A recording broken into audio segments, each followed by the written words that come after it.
Dimulai dari sini, saya merasa bahwa sukses bukan lagi cuma sekedar angan-angan.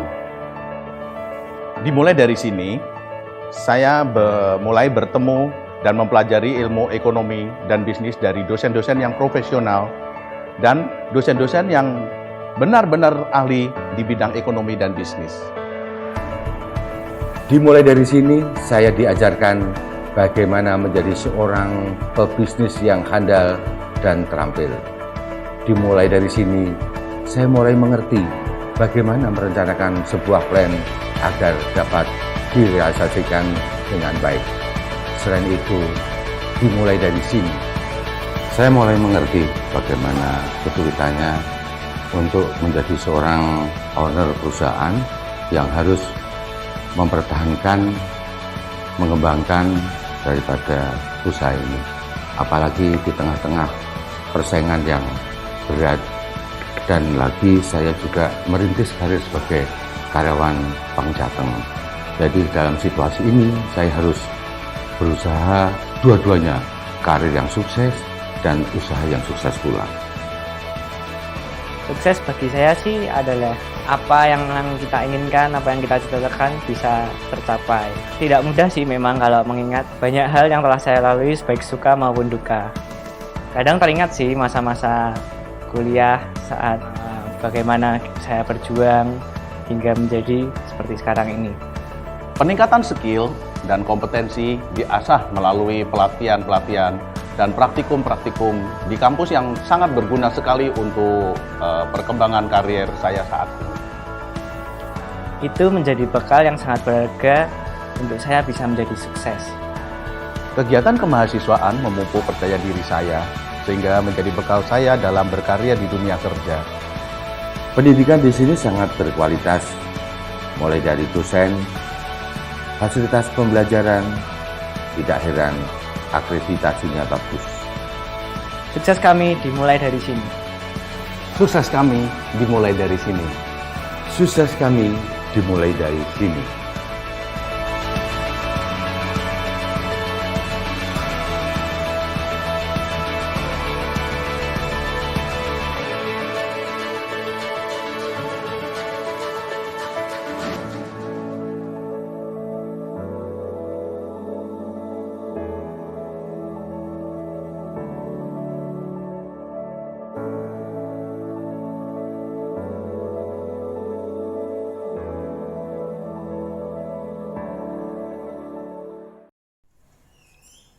Assalamualaikum warahmatullahi wabarakatuh.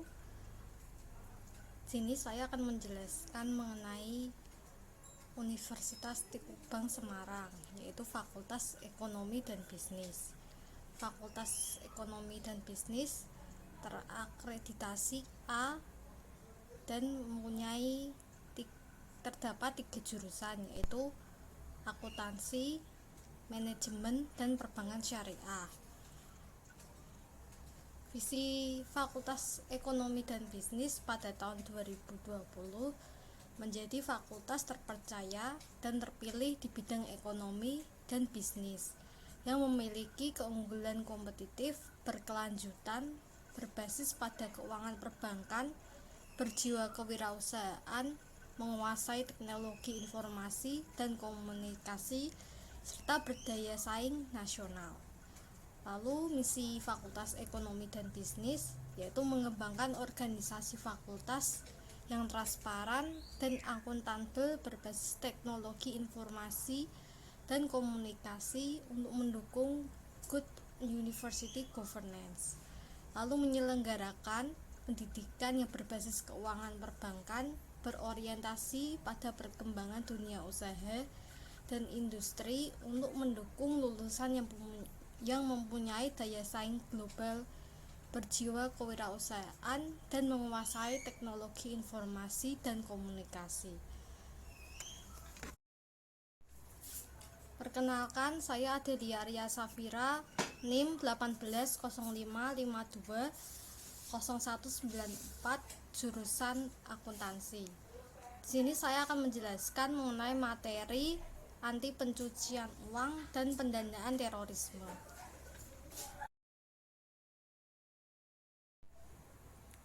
Materi yang pertama yaitu definisi pencucian uang.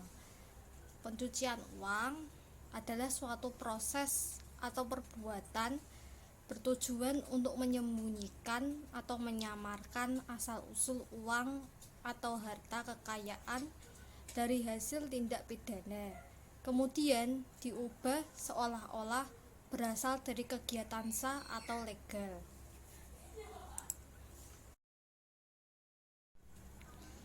Selanjutnya yaitu definisi mengenai pendanaan terorisme, yaitu perbuatan menyediakan, mengumpulkan, memberikan, atau meminjamkan baik langsung maupun tidak langsung dengan maksud digunakan atau yang akan diketahui akan digunakan untuk melakukan kegiatan terorisme, organisasi teroris, dan proliferasi senjata pemusnah massal.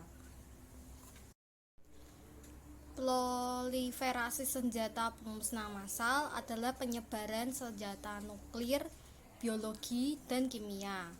Lalu pemblokiran adalah tindakan mencegah pentransferan, pengubahan bentuk, penukaran, penempatan, pembagian, perpindahan, atau pergerakan dana untuk jangka waktu tertentu.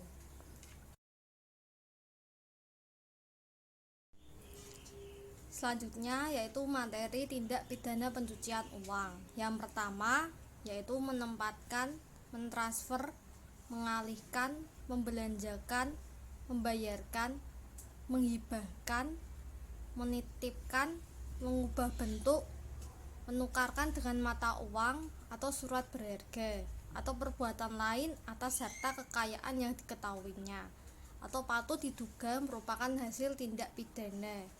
Lalu yang kedua yaitu menyembunyikan atau menyamarkan asal-usul, sumber lokasi, peruntukan, pengalihan hak atau kepemilikan sebenarnya atas harta kekayaan yang diketahui atau patut diduganya merupakan hasil tindak pidana.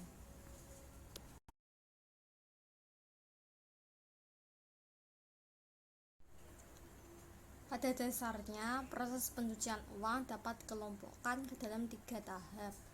Yang pertama ada penempatan atau placement, lalu yang kedua ada transfer atau layering, lalu yang ketiga ada penggunaan harta kekayaan atau integration.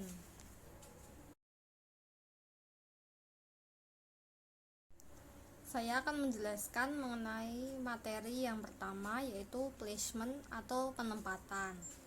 Adalah upaya menempatkan uang tunai yang berasal dari tindak pidana ke dalam sistem keuangan atau financial system, atau upaya menempatkan uang giral seperti cek, wesel, bank, sertifikat deposito, dan lain-lain kembali ke dalam sistem keuangan, terutama sistem perbankan.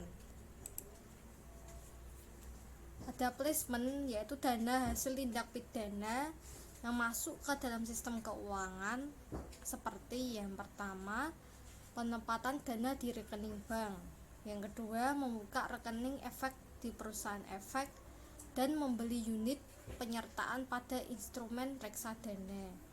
Penempatan dana atau penyelesaian transaksi di pasar modal Indonesia saat ini tidak bisa dilakukan secara tunai dan selalu dilakukan melalui bank, yaitu melalui rekening dana nasabah di bank.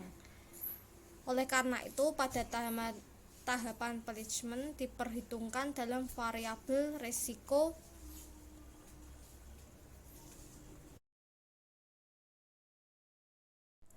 Selanjutnya ada layering atau transfer, upaya untuk mentransfer harta kekayaan yang berasal dari tindak pidana atau dirty money yang telah berhasil ditempatkan pada PJK, terutama bank, sebagai hasil upaya penempatan ke PJK yang lain. Sebagai contoh, dengan melakukan beberapa kali transaksi atau transfer dana.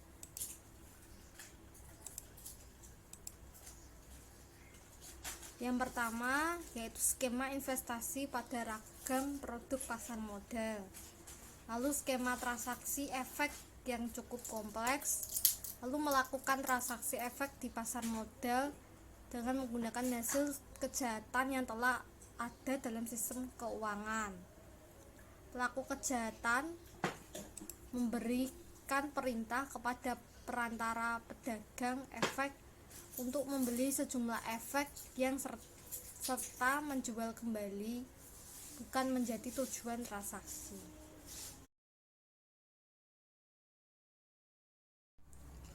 Selanjutnya ada integration atau penggunaan harta kekayaan.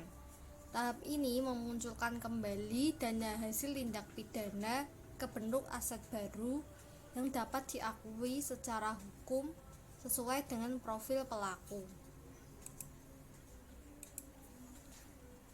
Penggunaan harta kekayaan adalah upaya menggunakan harta kekayaan yang berasal dari tindak pidana yang telah berhasil masuk ke dalam sistem keuangan melalui penempatan atau transfer, sehingga seolah-olah menjadi harta kekayaan yang sah atau clean money untuk kegiatan bisnis yang legal atau untuk membiayai kembali kegiatan kejahatan. Sebagai contoh adalah dengan pembelian aset dan membuka atau melakukan kegiatan usaha. Beberapa modus pencucian uang yang banyak digunakan oleh pelaku pencucian uang adalah yang pertama ada smurfing, yaitu upaya untuk menghindari pelaporan dengan memecah-mecah transaksi yang dilakukan oleh banyak pelaku.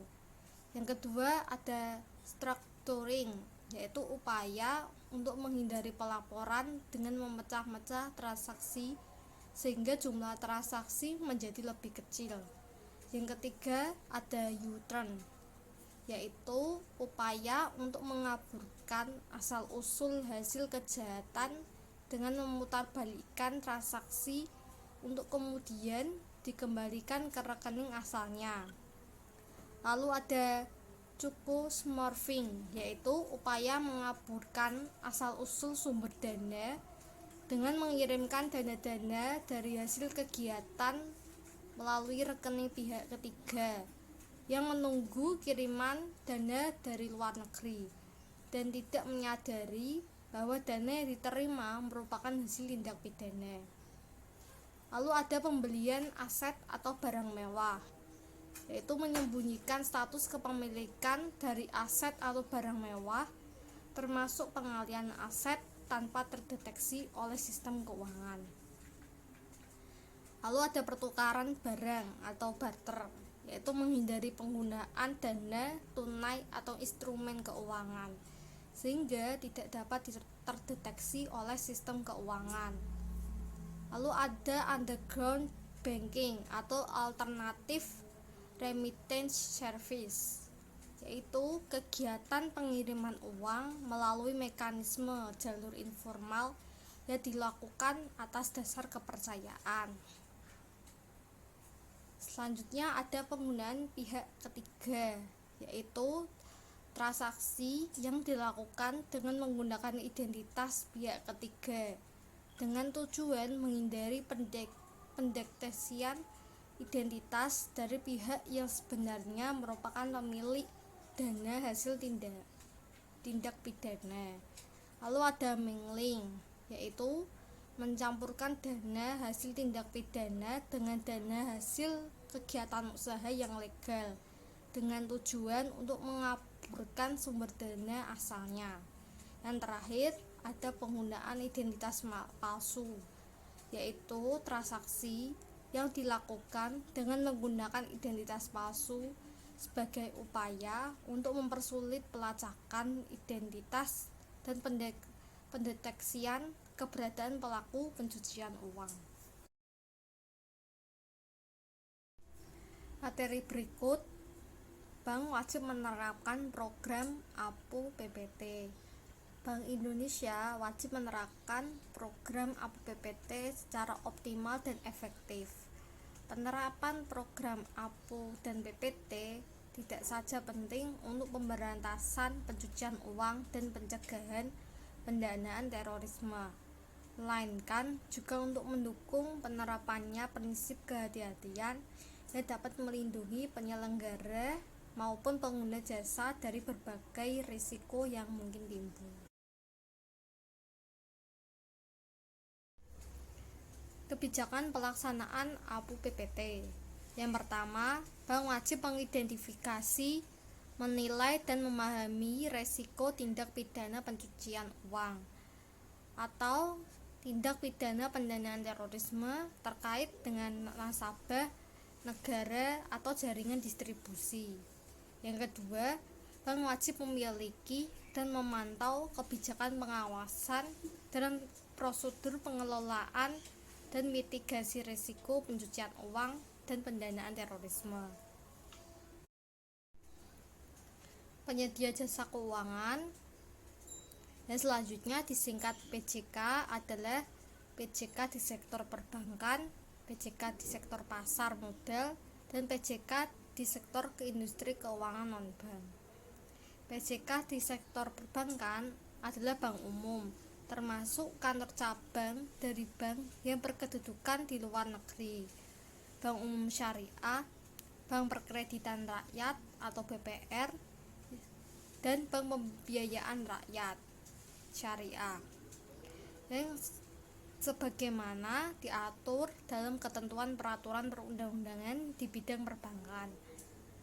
PJK di sektor modal adalah perusahaan efek yang melakukan kegiatan usaha sebagai penjamin emisi efek, perantara pedagang efek atau manajer investasi, serta bank umum yang menjalankan fungsi kustodian sebagaimana dimaksud dalam ketentuan perundang di bidang pasar modal. Lalu PJK di sektor industri keuangan non-bank adalah perusahaan asuransi syariah, perusahaan pialang asuransi, dana pensiun lembaga keuangan atau DPLK, perusahaan pembiayaan, perusahaan modal ventura, perusahaan pembiayaan infrastruktur, lembaga pembiayaan ekspor Indonesia, perusahaan pegadaian, lembaga keuangan mikro atau LKM, dan penyelenggara layanan pinjam-meminjam uang berbasis teknologi informasi sebagaimana dimaksud dalam ketentuan peraturan perundang-undangan di industri keuangan non-bank. Ada 7 penerapan program APU PPT dan berbasis risiko. Yang pertama, ada langkah-langkah penerapan pendekatan berbasis risiko atau RBA. Yang kedua, ada identifikasi risiko. Yang ketiga, ada menetapkan toleransi risiko.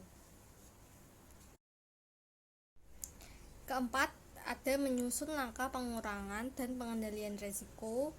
Yang kelima, evaluasi atas risiko residual. Yang keenam, menerapkan pendekatan berbasis risiko. Yang ketujuh, peninjauan dan evaluasi pendekatan berbasis risiko.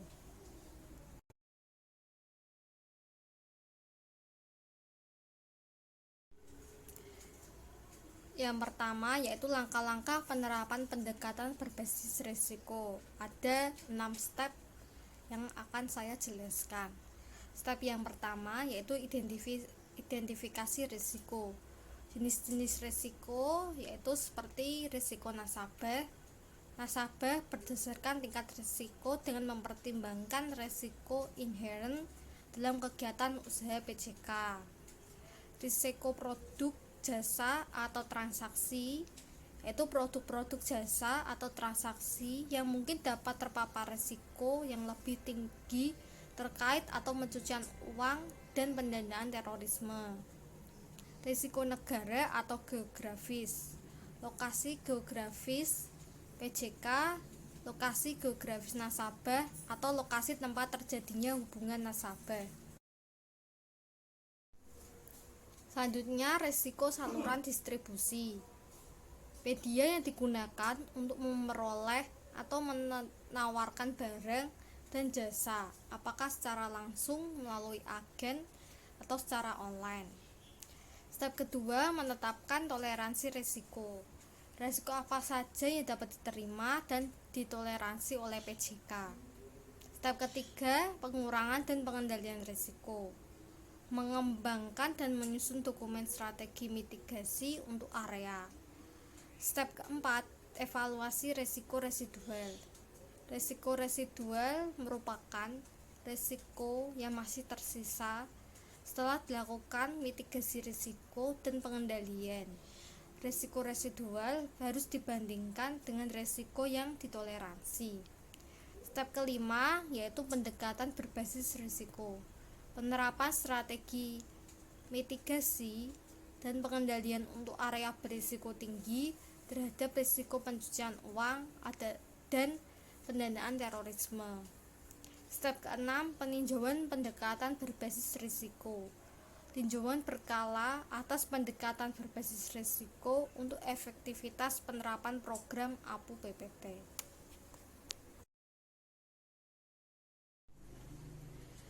Kedua, ada identifikasi risiko.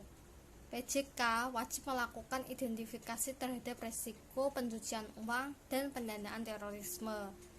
Yang pertama, nasabah. PJK mengkategorikan nasabah berdasarkan tingkat risiko. Lalu negara atau area geografis, PJK mengidentifikasi unsur berisiko tingkat terkait dengan lokasi atau area geografis. Selanjutnya ada produk atau jasa atau transaksi. PJK memasukkan risiko potensial dari produk atau jasa dalam penilaian risiko. Keempat, ada jaringan distribusi. PJK mempertimbangkan jaringan distribusi yang menyebabkan risiko produk atau jasa transaksi menjadi lebih tinggi. Yang terakhir, ada risiko relevan. PJK mempertimbangkan faktor lain yang relevan yang dapat memberikan dampak pada risiko.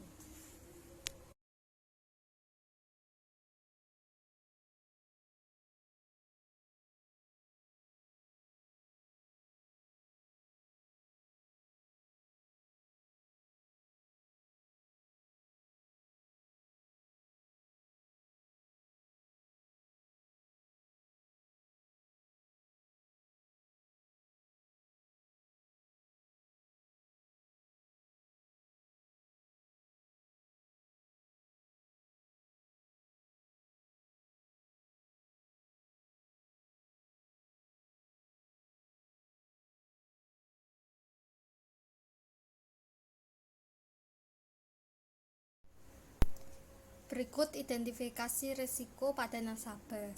Yang pertama, nasabah yang melakukan hubungan usaha atau transaksi yang tidak wajar atau tidak sesuai dengan profil nasabah, seperti jarak geografis yang signifikan dan tidak dapat dijelaskan antara tempat tinggal atau lokasi bisnis nasabah dengan lokasi di mana transaksi dilakukan. Nasabah yang melakukan transaksi dengan pola dan nilai transaksi yang jauh berbeda dengan yang biasa dilakukan. Kedua, nasabah korporasi yang struktur kepemilikannya kompleks dan sulit untuk diidentifikasi beneficial owner-nya, ultimate owner atau ultimate controller dari korporasi. Ketiga, nasabah yang termasuk dalam kategori orang yang populer secara politis, yang selanjutnya disingkat PEP, termasuk anggota keluarga atau pihak yang terkait dari PEP. Keempat, nasabah pemilik manfaatnya atau beneficial owner tidak diketahui. Kelima, nasabah yang tidak bersedia memberikan data atau informasi dalam proses identifikasi atau nasabah yang memberikan informasi sangat minim atau informasi yang patut diduga sebagai informasi fiktif. Identifikasi risiko pada negara atau geografis. Risiko pencucian uang dan pendanaan terorisme meningkat apabila dana diterima dari atau dikirim ke negara atau yurisdiksi yang berisiko tinggi. dan apabila nasabah memiliki hubungan yang signifikan dengan negara atau yurisdiksi berisiko tinggi. Indikator suatu negara atau wilayah berisiko tinggi yang pertama, yurisdiksi yang oleh organisasi yang melakukan mutual assessment seperti FATF diidentifikasi sebagai yurisdiksi yang tidak secara memadai melaksanakan rekomendasi FATF. Kedua, negara yang diidentifikasi sebagai yang tidak kooperatif atau tax haven oleh Organisasi for Economic Cooperation and Development. Yang ketiga, negara yang memiliki tingkat tata kelola rendah sebagaimana ditentukan oleh World Bank. Keempat, negara yang memiliki tingkat risiko korupsi tinggi sebagaimana diidentifikasi dalam Transparency International Corruption Perception Index.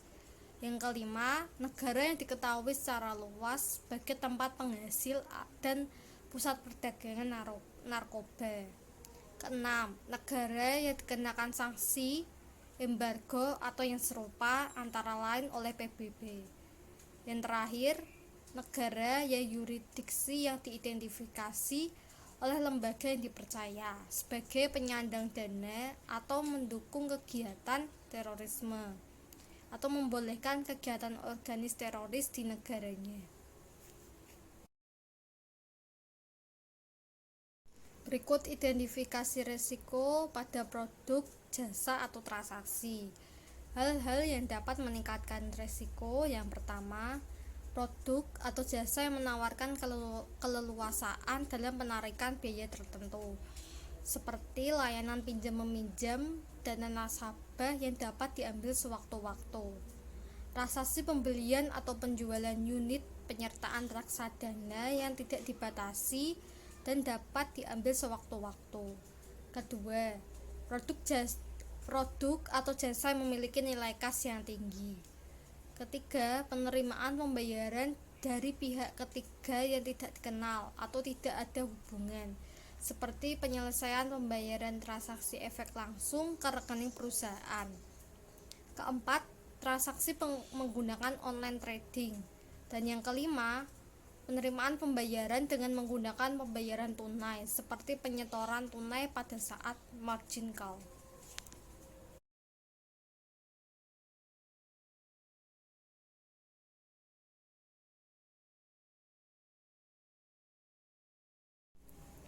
Lalu ada identifikasi risiko pada jaringan distribusi.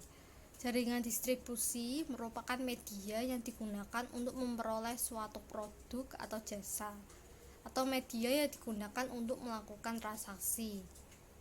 Berikut indikator penyebab risiko jaringan distribusi berisiko tinggi. Yang pertama, transaksi tanpa pertemuan langsung. Lalu ada penggunaan agen dan pembelian produk atau jasa secara online. Lalu ada identifikasi risiko pada risiko relevan. Faktor lain yang relevan yang dapat memberikan dampak pada risiko pencucian uang dan pendanaan terorisme seperti tren tipologi, metode, teknik, dan skema pencucian uang dan pendanaan terorisme. Kedua, model bisnis PJK. Materi ketiga ada menetapkan toleransi risiko. Yang pertama, toleransi risiko.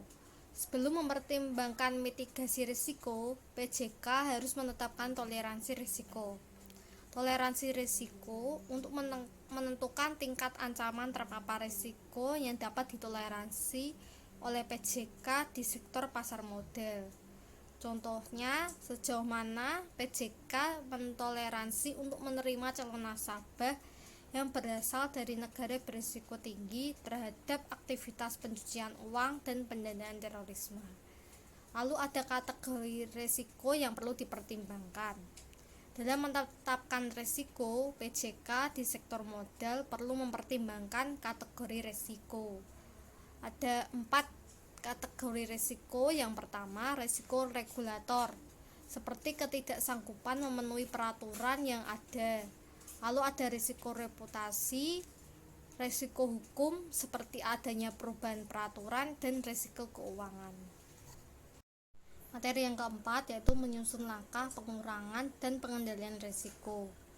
Mitigasi risiko adalah penerapan pengendalian internal untuk membatasi risiko yang telah diidentifikasi dalam melakukan penilaian risiko, sehingga kegiatan usaha PJK tetap berada dalam batas toleransi risiko yang telah ditetapkan.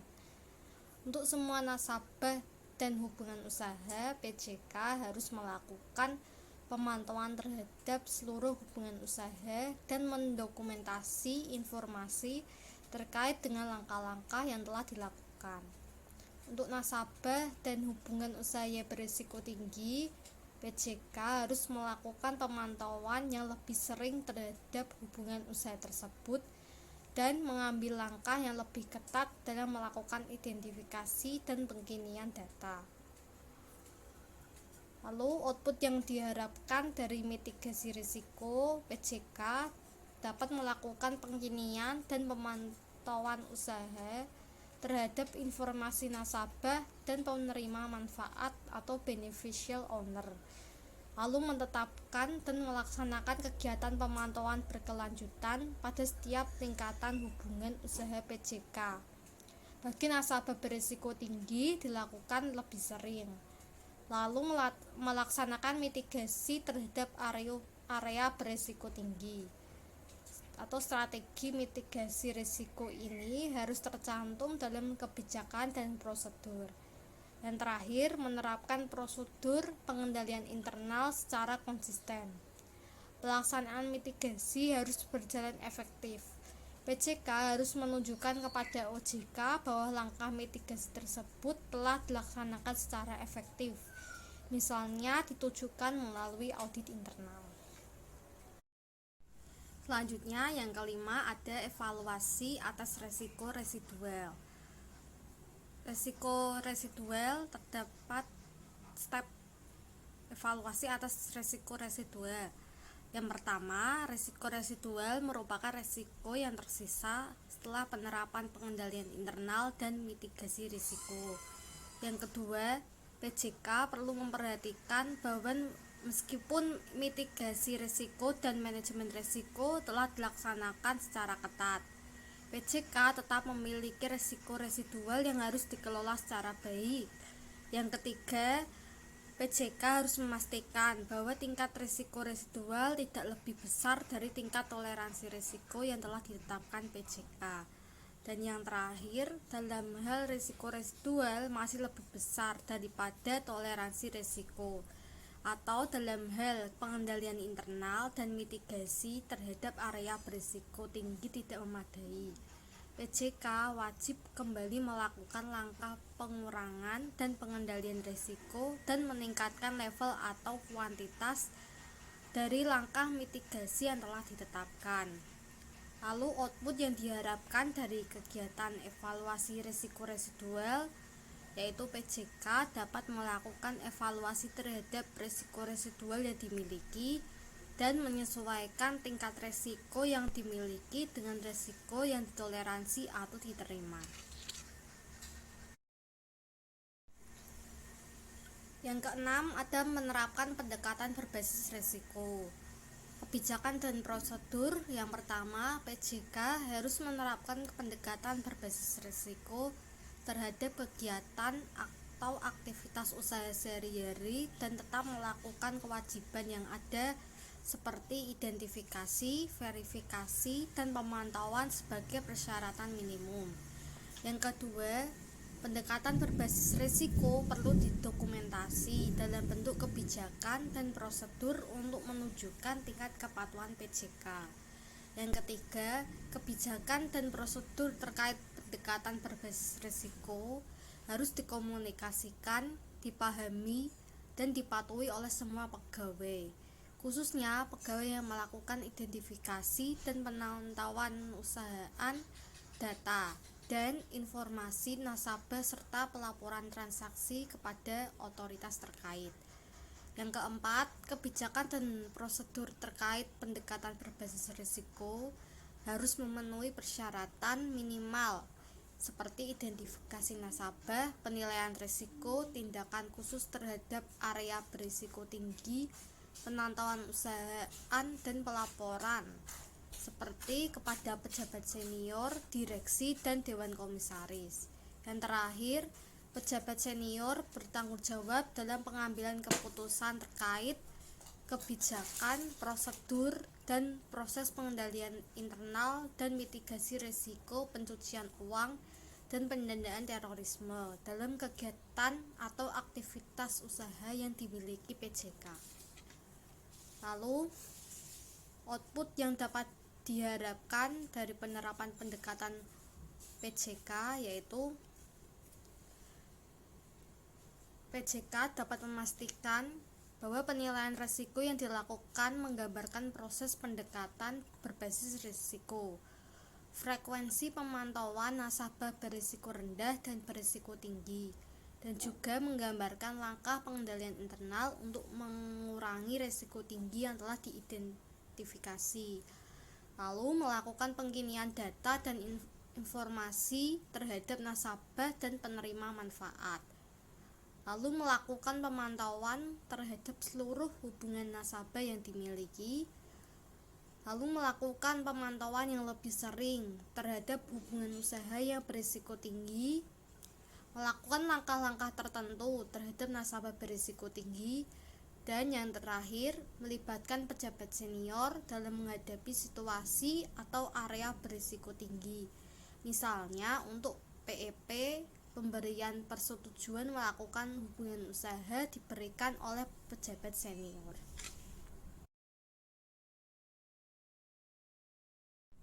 Yang ketujuh, ada peninjauan dan evaluasi pendekatan berbasis risiko. Peninjauan atas penilaian risiko untuk menguji efektivitas penerapan APU dan PPT meliputi kebijakan dan prosedur, penilaian risiko terhadap pencucian uang dan pendanaan terorisme, dan program pelatihan SDM. Output yang diharapkan dari peninjauan atas penilaian risiko, PJK dapat melakukan peninjauan sesuai dengan kebutuhan atau dalam hal terdapat perubahan model bisnis akuisisi portofolio baru, lalu menghasilkan tinjauan yang mencakup kepatuhan kebijakan dan prosedur, penilaian risiko terhadap pencucian uang dan pendanaan terorisme, dan program pelatihan untuk menguji efektivitas pendekatan berbasis risiko, lalu melakukan penantauan usahaan terhadap proses peninjauan dan melaporkan kepada pejabat senior, lalu melakukan penantauusahaan hasil peninjauan bersama dengan penetapan langkah yang bersifat korektif untuk ditindaklanjuti.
Berikut sanksi yang tidak taat menerapkan program APU PPT.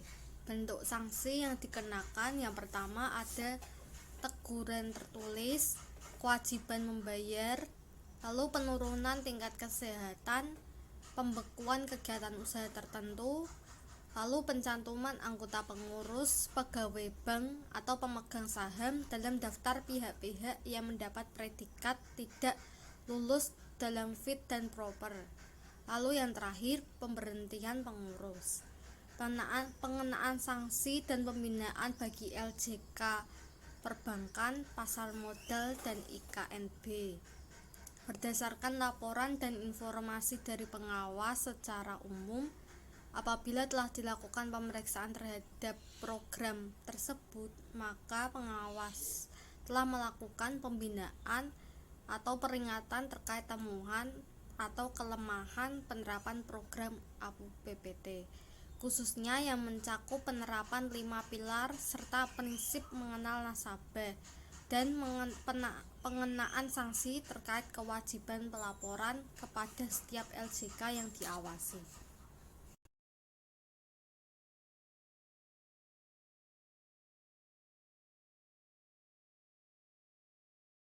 Selanjutnya yaitu pengawasan program APU PPT pada sektor perbankan. Ada pengawasan offsite dan pengawasan onsite. Pengawasan offsite, pengawasan dilakukan melalui analisis laporan yang disampaikan bank dalam laporan pelaksanaan tugas direktur kepatuhan terkait pedoman pelaksanaan program APU PPT dan setiap perubahannya.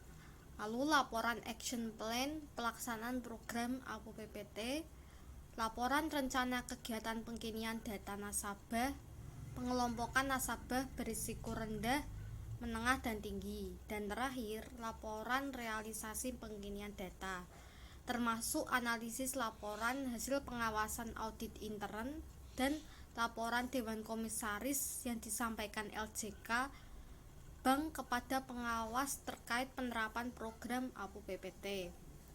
Lalu pengawasan onsite, pemeriksaan terhadap penerapan program APU PPT yang dilakukan minimal 1 kali dalam setahun. Dilakukan secara menyeluruh mencakup 5 pilar, yaitu yang pertama pengawasan aktif direksi dan Dewan Komisaris, kebijakan dan prosedur, sistem informasi manajemen, pengendalian intern, dan SDM dan pelatihan, termasuk uji kepatuhan pelaksanaan pelaporan yang dilakukan bank atau PJK sebagai pihak pelapor terkait LTKT dan LTKM. Telah terdapat rating atau peringkat untuk masing-masing pilar dan rating atau peringkat hasil akhir pengawasan APU PPT untuk setiap LJK bank. Telah disampaikan laporan terhadap temuan hasil pemeriksaan program APU PPT ke PPATK secara berkala.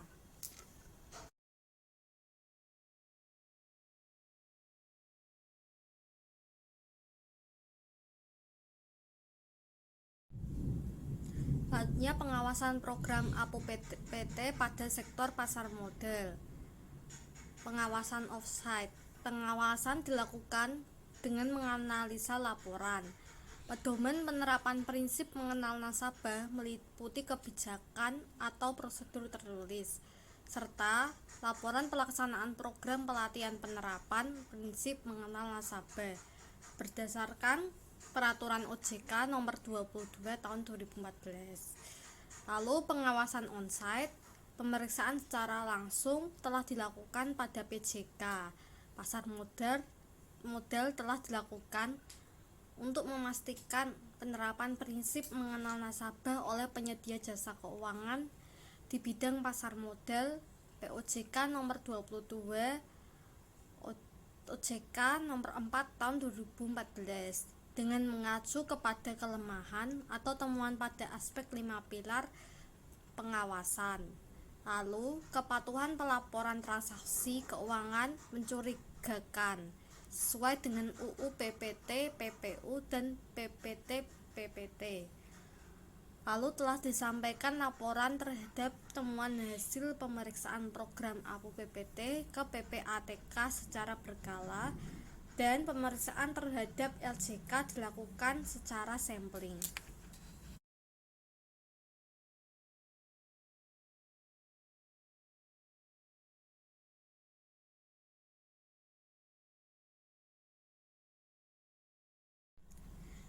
Pengawasan program APO PPT pada sektor IKNB. Pengawasan offsite, pengawasan terhadap penerapan program APO PPT dengan menganalisa pedoman penerapan prinsip mengenal nasabah atau PMN, meliputi kebijakan dan prosedur tertulis, lalu pembentukan unit kerja khusus APO PPT dan pelaksanaan program pelatihan SDM. Untuk penilaian kesesuaiannya dengan PMK nomor 30 PMK nomor 10 tahun 2010 sebelum dikeluarkannya POJK nomor 39 POJK nomor 5 tahun 2015 tentang penerapan program APO PPT pada akhir per Desember 2015.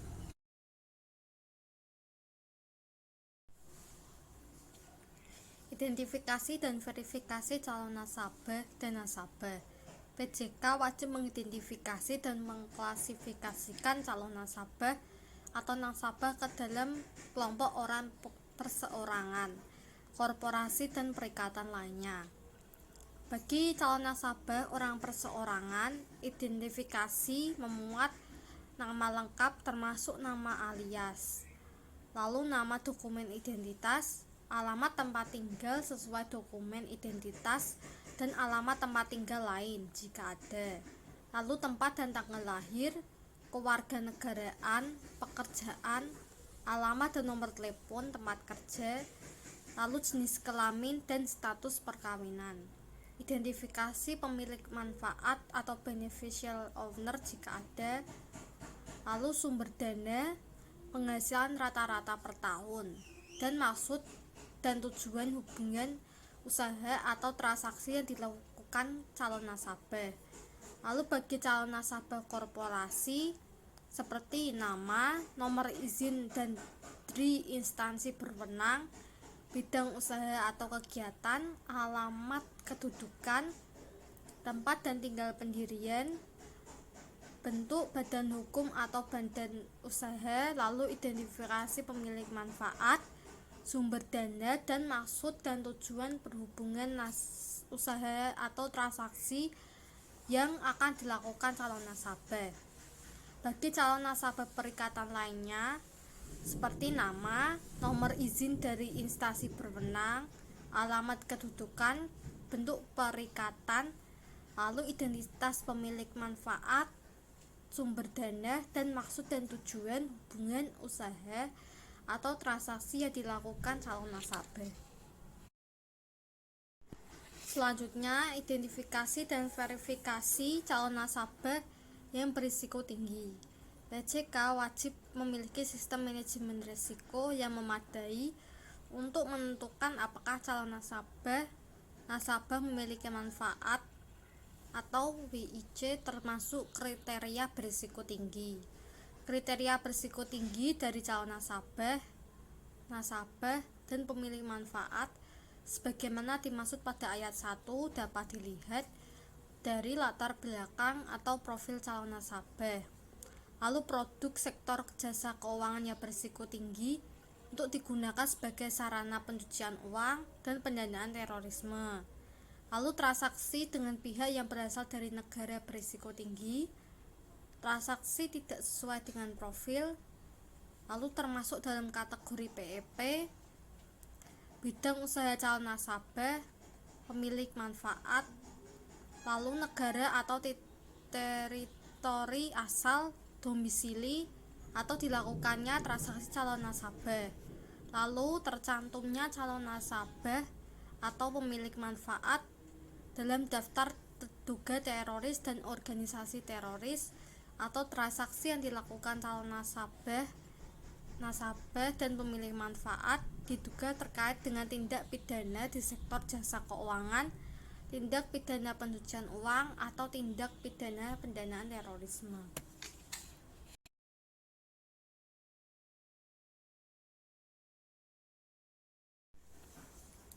Berikut merupakan definisi mengenai bank, transfer dana, bank pengirim, bank penerus, dan bank penerima.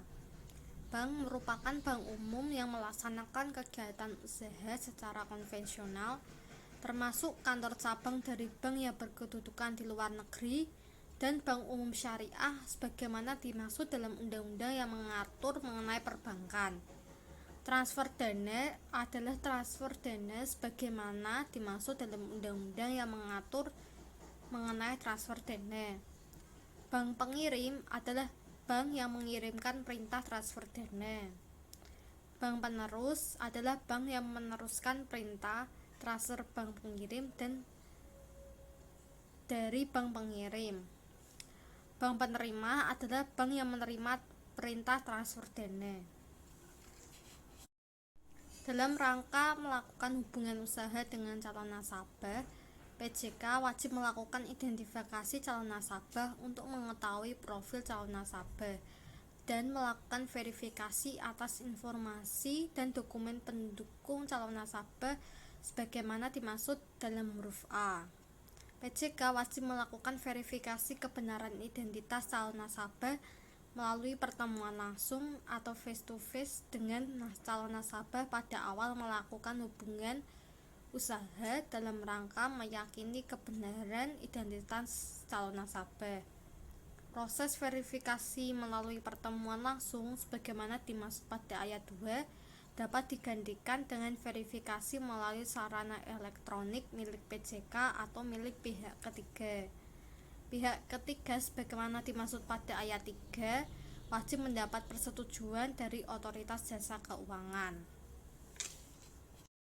Berikut laporan transaksi keuangan mencurigakan dan laporan transaksi keuangan tunai.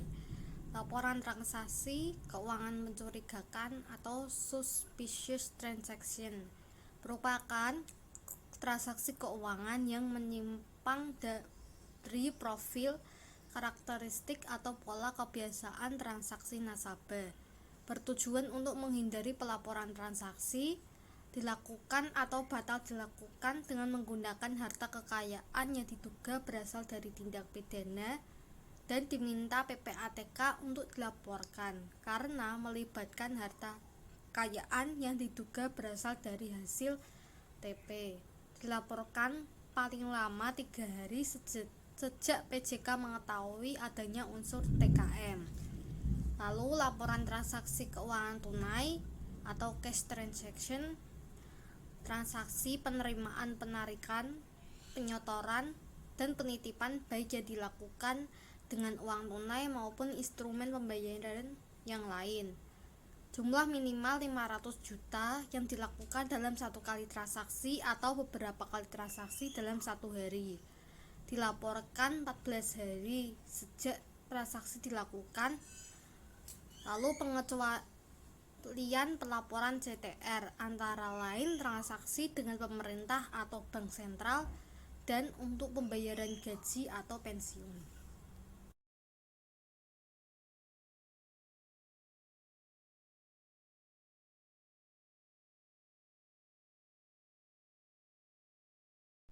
Kita beranjak pada bagian akhir video kali ini. Kita dapat menjaga kesehatan untuk menjaga sistem imun tubuh tetap fit sehingga virus COVID bisa dilawan secara alami oleh mekanisme tubuh kita. Buat yang sudah menonton video dari awal, boleh dong untuk di like dan subscribe video YouTube channel kita. Makasih banyak.